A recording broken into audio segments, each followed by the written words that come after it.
Assalamualaikum warahmatullahi wabarakatuh. Perkenalkan, nama saya Mapriani, NIM J1B026641 dari kelas Teknik Pertanian Ganjil. Pada kesempatan kali ini saya akan memaparkan mengenai lahan kering, yaitu mengenai pengertiannya dan apa saja kendalanya untuk pertanian di lahan kering dan bagaimana upaya-upaya yang dapat dilakukan untuk pertanian di lahan kering.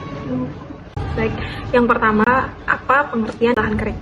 Hingga saat ini, pengertian lahan kering di Indonesia masih belum disepakati. Dalam bahasa Inggris, banyak istilah-istilah yang dipadankan dengan lahan kering seperti upland, dry land, dan unirrigated land yang menyiratkan penggunaan pertanian pada hujan. Secara teoritis, lahan kering di Indonesia dibedakan dalam dua kategori. Lahan kering beriklim kering dan lahan kering beriklim basah. Lahan kering beriklim kering banyak terdapat di kawasan timur Indonesia, sedangkan lahan kering beriklim basah banyak ditemui di kawasan barat Indonesia. Cukup banyak tipologi wilayah pengembangan lahan kering yang terdapat di dua kategori tersebut. Namun, wilayah pengembangan lahan kering yang dominan di Indonesia diklasifikasikan berdasarkan potensi dan dominasi vegetasinya. Kesepakatan pengertian lahan kering dalam Seminar Nasional Pengembangan Wilayah Lahan Kering ketiga di Lampung, yaitu lahan kering adalah hamparan lahan yang didayagunakan tanpa penggenangan air, baik secara permanen maupun musiman dengan sumber air berupa hujan atau air irigasi. Definisi yang diberikan oleh Soil Survey Staff 1998 dalam lahan selama periode sebagian besar waktu dalam setahun. Tipologi lahan ini dapat dijumpai di dataran rendah 0-700 meter di bawah permukaan laut hingga dataran tinggi lebih dari 700 meter di bawah permukaan laut. Oke, selanjutnya apa saja kendala untuk budidaya pertanian di lahan kering? Yang pertama, budidaya pertanian di daerah lahan kering menghadapi beberapa kendala akibat kondisi ekstrim dan tidak bersahabat di wilayah tersebut.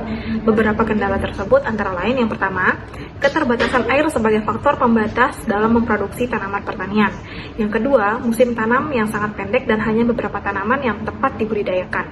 Yang ketiga, tingginya kandungan sodium klorida (NaCl) dalam tanah yang menjadi penyebab utama terjadinya tanah mengandung kadar garam tinggi.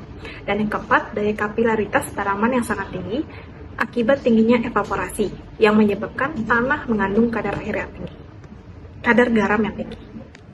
Oke, yang terakhir, apa saja upaya-upaya yang dapat dilakukan untuk budidaya di lahan kering? Beberapa solusi yang dapat diterapkan untuk mengatasi kendala-kendala dalam pertanian lahan kering adalah: yang pertama, mencari sumber air alternatif untuk pengairan tanaman. Yang kedua, menginformasikan kepada lahan kering dan cara penanggulangannya kepada pihak pemerintah, swasta, maupun masyarakat. Yang ketiga, menggunakan varietas tanaman yang tahan kekeringan dan sistem irigasi yang efektif dan efisien. Yang keempat, menerapkan manajemen sumber daya air secara terpadu. Dan yang kelima, meningkatkan sistem pemanenan air hujan untuk memaksimalkan penggunaan air yang tersedia.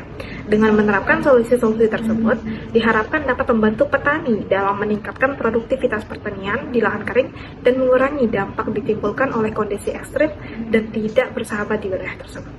Baik, mungkin itu saja yang dapat saya sampaikan. Lebih dan kurangnya mohon maaf.